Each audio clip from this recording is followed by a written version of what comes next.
Puji nama Tuhan, kita kembali boleh bersama-sama bersekutu di hari Minggu kedua ya, bulan November. Artinya kalau minggu kedua tinggal 6 minggu lagi. 6 minggu lagi habis sudah. Ini 2023 dan puji Tuhan bagi mahasiswa yang semester 1 di sini sudah mau selesai juga satu semester. Karena mungkin minggu depan atau 2 minggu yang akan datang sudah memasuki masa ujian semester ya. Selamat, Anda sudah melewati satu fase pertama. Yang normalnya ada 8. Kalau normal loh ya, ada yang ya, melebihi normal sedikit ya jadi 9 atau 10 semester. Apa-apa untuk proses. Tetapi dalam proses tentu saja ada dinamika yang berjalan, yang berlangsung, sehingga kita harus menikmati prosesnya. Ada di sini yang dalam proses cari perguruan tinggi sudah pernah melamar atau mendaftar di perguruan tinggi tertentu, tetapi nggak jebol, tiba-tiba ya udahlah STP saja lah. Nggak usah angkat tangan, dalam hati aja. Nggak dapat di mana-mana ya udahlah STP aja. Dari diri sendiri atau mungkin dari orang tua, ya udahlah daripada kau nganggur di sini, pergi sana kuliah mumpung ada yang gratis di sana. Nggak usah katakan ya, dalam hati aja kayaknya saya itu Tuhan, ya udahlah. Tetapi bukan berarti mungkin ada yang motivasi apapun kita bergabung di keluarga Santosa hari ini, baik dengan motivasi tulus mencari kebenaran atau motivasi keterpaksaan atau motivasi daripada nggak ngapa-ngapain. Tetapi Tuhan melihat proses yang ada. Ada yang anak bungsu di sini? Ada ya? Kalau itu boleh angkat tangan. Anak bungsu biasanya, wah segala kebaikan orang tua jatuh padanya. Amin. Iya ya, nggak semua. Cuma biasanya seperti itu. Tetapi ada anak bungsu yang nggak dihitung biasanya. Apa-apa pokoknya abangnya, kakaknya yang diduluankan kan? Yang bungsu karena kamu bungsu terakhir. Karena ada satu kisah di dalam Alkitab. Anak bungsu yang diperlakukan seperti itu juga.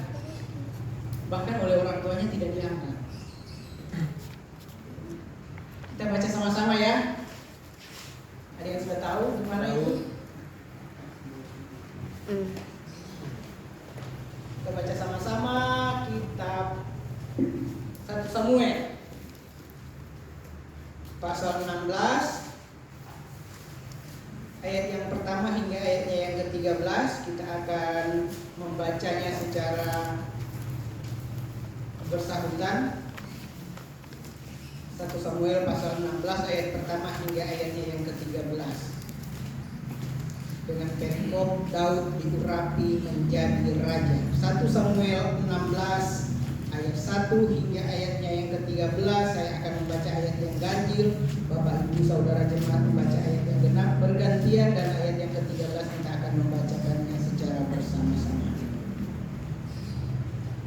Berfirmanlah Tuhan kepada Samuel, berapa lama lagi engkau berduka cita karena Saul? Bukankah ia telah kutolak sebagai raja atas Israel? Isilah tabung tandukmu dengan minyak dan pergilah. Aku mengutus engkau kepada Isai orang Betlehem itu, sebab di antara anak-anaknya telah kupilih seorang raja bagiku. Tetapi Samuel berkata, bagaimana mungkin aku pergi? Jika Saul mendengarnya, ia akan membunuh aku. Firman Tuhan, bawalah seekor lembu muda dan katakan, aku datang untuk mempersembahkan korban kepada Tuhan. Kemudian undanglah Isai ke upacara pengorbanan itu, lalu aku akan memberitahukan kepadamu apa yang harus kau perbuat. Urapilah bagiku seorang yang akan kusebut kepadamu. Samuel berbuat seperti yang difirmankan Tuhan, dan tibalah ia di kota Betlehem. Para tua-tua di kota itu datang menanya dengan gemetar dan berkata, adakah kedatanganmu ini membawa selamat? Jawabnya, ya benar, aku datang untuk mempersembahkan korban kepada Tuhan.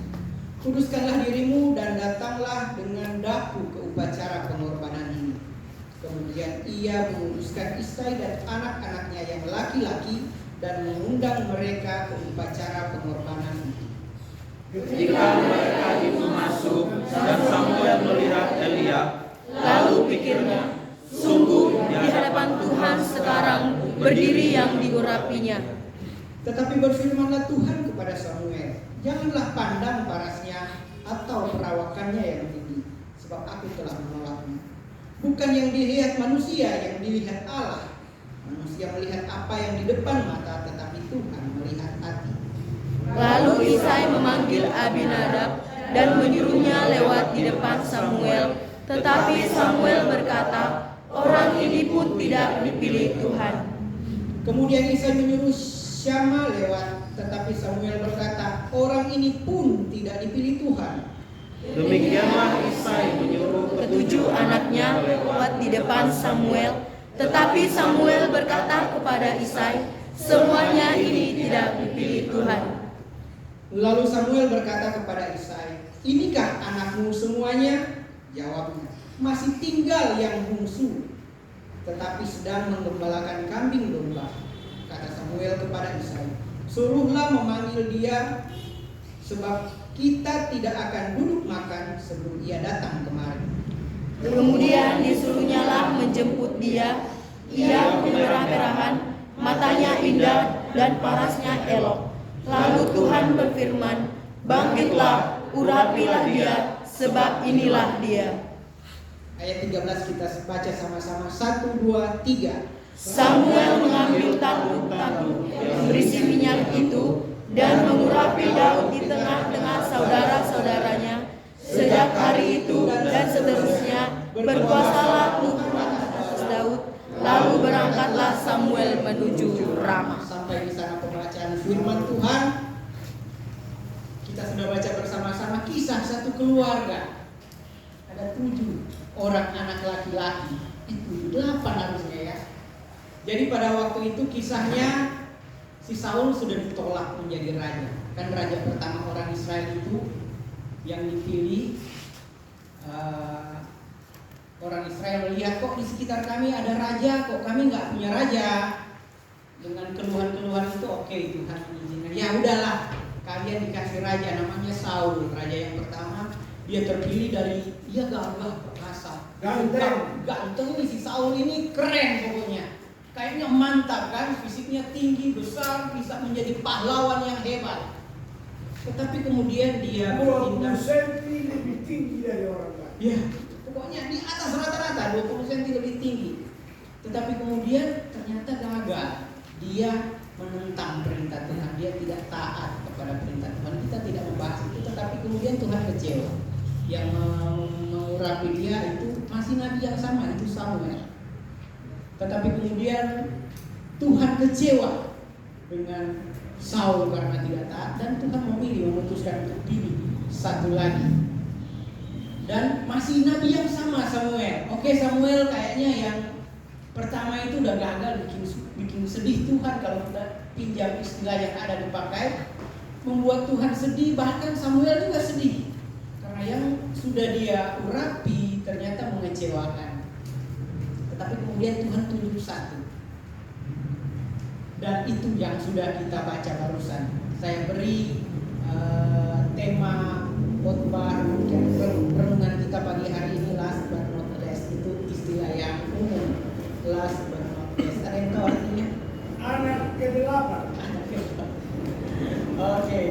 Artinya yang terakhir, tetapi bukan tidak berarti apa-apa, tidak kalah berguna, atau yang terakhir tetapi yang sangat berguna. Itu kurang lebih seperti itu. Atau ya, anak yang ke-8 itu anak yang ke-8. Kalau kita baca kisahnya, ketika Tuhan menyuruh memerintahkan Samuel pergi urapi Samuel, Tuhan nggak langsung bilang namanya, urapi anaknya yang paling bontot, anaknya yang paling bungsunya si saya. Enggak, Tuhan nggak bilang. Tuhan cuma pokoknya pergilah. Nanti urapi orang yang akan kutunjuk. Belum ditunjuk kok. Haleluya. Samuel berjalan dengan iman.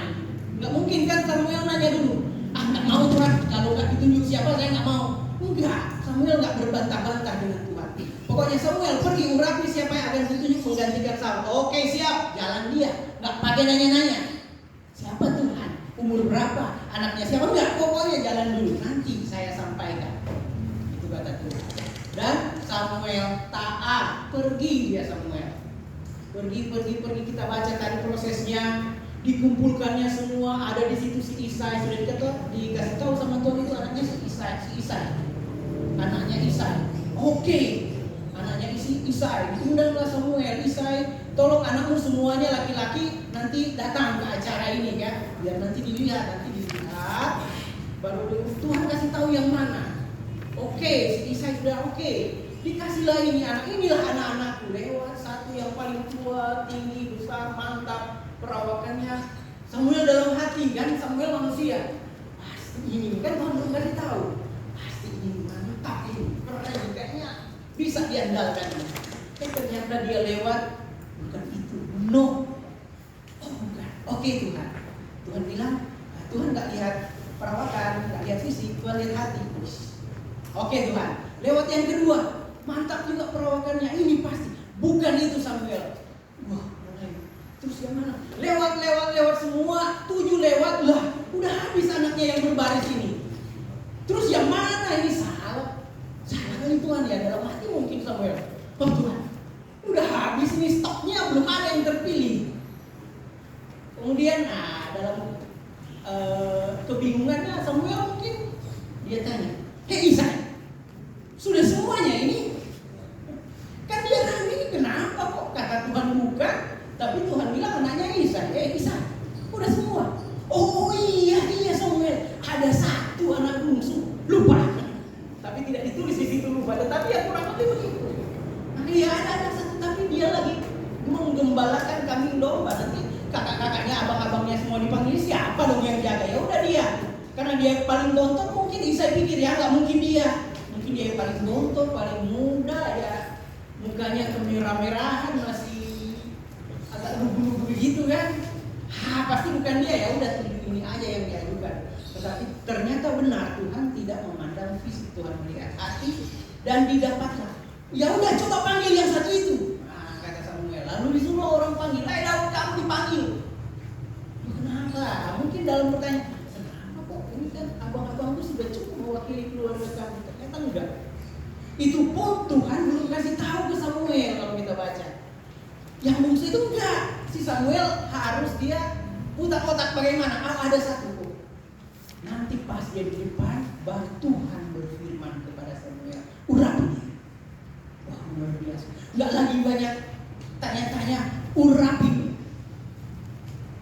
Dan di situ Samuel mengurapi dia. Daudnya itu pun nggak langsung jadi raja, tapi urapi sudah ada otoritas Tuhan. Kalau kita baca di ayat yang terakhir tadi, pengurapan Tuhan sudah ada di atas Daud dari semenjak saat itu sampai seterusnya. Anak yang tidak dianggap oleh bapaknya ini. Jadi dari pembacaan ini kita bisa ambil 3 pelajaran, 3 bahan perenungan kita tentang orang-orang atau pribadi yang mewakili karakter yang ada di dalam perikop ini yang mau kita angkat.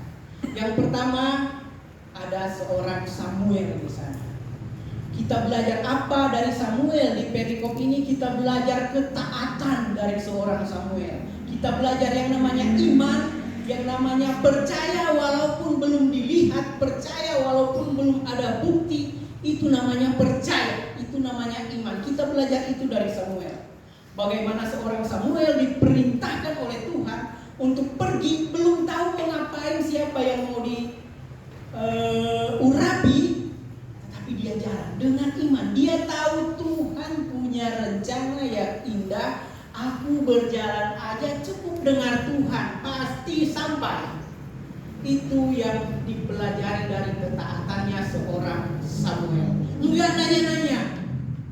Jadi ketika Tuhan suruh pergi Samuel ke Bethlehem, ada orang di sana yang akan diurapi menggantikan Daud. Dia enggak nanya, yang mana Tuhan? Menggantikan Saul. Menggantikan Saul ya, menggantikan. Yang mana? Enggak nanya-nanya, tanpa komplain. Pokoknya jalan aja, itu ketaatan yang luar biasa. Bagaimana dengan kita? Masih adakah sifat ketaatan seperti itu yang kita miliki sampai sekarang, biasanya kita butuh jaminan. Pokoknya pergi kamu ke Condet untuk kuliah. Wih, Condet itu apa Tuhan? Ada apa di sana? Baru kali ini ku dengar Condet di Jakarta. Kalau mungkin Menteng sering ku dengar, Cengkareng sering ku dengar, tapi Condet jarang ku dengar. Melangkah saja, tapi banyak yang sudah membuktikan imannya kan, melangkah saja, dan inilah Condet. Contoh seperti itu, melangkah dengan iman tanpa tanya-tanya dulu. Kalau jelas firman Tuhan, jalani, ikuti, taati. Itu teladan dari seorang Samuel. Kemudian kita belajar sifat yang kedua dari seorang yang namanya Isai. Nah, Isai itu berbeda lagi dengan Samuel. Kalau Samuel tadi itu taat tanpa tapi, taat jalan aja sesuai arahan Tuhan, tanpa protes, jalani saja. Tetapi kemudian Isai beda lagi. Nah, ini Isai orang-orang yang kompromi atau orang-orang yang beragu. Ada yang suka ragu di sini? Nggak ada ya? Angkat tangan dalam hati aja, sambil bereskan secara pribadi dengan Tuhan. Artinya Isai itu sudah dibilang sama Nabi Samuel bahwa anak-anak dia orang-orang yang ragu, yang nggak melihat ke depan sesuai dengan matanya Tuhan. Dia pikir orang yang dipilih oleh Tuhan itu ya sama seperti Saul dahulu, orang yang berperawakan bagus, yang fisiknya bagus, yang sudah cukup dewasa. Jadi dia tampilkanlah anak-anaknya itu. Itu mungkin kemungkinan yang pertama. Kemungkinan yang kedua, mungkin benar dia lupa atau dia nggak anggap Daud ini belum apa-apa, belum jadi orang. Sifat peragu dari seorang yang namanya Isai. Anaknya mau dipakai oleh Tuhan, tetapi dia ya udahlah. Kayaknya ada yang tidak sesuai ini, daripada capek-capek datangin dia, mending dia jaga kambing domba di kampung, di padang. Anak-anak yang besar-besar ini yang saya bawa. Ada sifat keraguan dari seorang Isai yang istilahnya tidak percaya sebelum melihat. Pokoknya ini saja yang saya tampilkan. Itu pun yang terjadi dengan mungkin sebagian besar orang percaya saat ini yang butuh bukti nyata baru bisa memproklamasikan iman dan percayanya. Terkadang kita penuh keraguan, butuh bukti-bukti yang pasti. Kalau begini maka saya akan berjalan, kalau enggak, sorry, saya tidak akan berjalan. Memberikan syarat-syarat. Kalau saya dijamin kehidupan saya dunia akhirat, saya mau ikut firman. Luar biasa. Jadi dia yang kasih syarat. Bukan seperti itu. Jadi orang yang ragu-ragu biasanya tidak mendapatkan jalan, atau dia kembali ke titik awal, dia bergumul untuk bisa yakin kembali. Itu pribadi yang kedua. Pribadi seorang Isai yang memiliki keraguan di dalam hatinya, sehingga apa yang dilihat mata saja, yang menurutnya bagus itu yang ditampilkan, yang menurutnya jelek padahal belum tentu, karena Tuhan cara pandangnya beda, itu dia singkirkan belakang. Sifatnya yang kedua. Jadi pertama tadi Samuel yang imannya sangat kuat, taat tanpa tapi. Kemudian yang kedua ada pribadi Isai yang ada keraguan, belum tahu dia apa maksud Tuhan. Kemudian ada pribadi yang ketiga. Ini pribadi yang ketiga itu yang terakhir tapi sangat berarti, itu pribadinya seorang Daud. Bagaimana Daud ketika dipanggil dia maju. Ini pribadi orang yang siap. Berbeda dengan tadi yang taat, karena dia sudah siap dari awalnya Samuel. Tetapi pribadi seorang Daud yang masih sangat muda itu adalah pribadi orang yang siap. Ketika dia dipanggil pun dia nggak usah lah, saya kan masih kecil, saya kan nggak ada apa-apanya, orang kerja saya memang nggak usah lah, mereka aja, nggak seperti itu. Ketika Daud dipanggil, apapun kondisinya, siap saya pergi dia. Dan ternyata dia benar-benar siap. Ketika dilihat oleh Samuel, Tuhan berkata kepada Samuel, urapi dia. Dan dia nggak protes, apa-apaan ini, ngapain saya, kakakku masih di bawah. Enggak, dia taat, dia siap. Oke Tuhan, urapi saya akan melakukan apa yang menjadi kehendak-Mu dalam hidupku. Itu proklamasinya dari pribadi seorang Daud. Dan akhirnya apa yang terjadi? Benar, dia diberkati Tuhan luar biasa, dia disertai Tuhan terus menerus. menerus sejak saat itu, sehingga kita tidak membaca satupun pasal di Alkitab yang berkata Daud kalah dalam perang.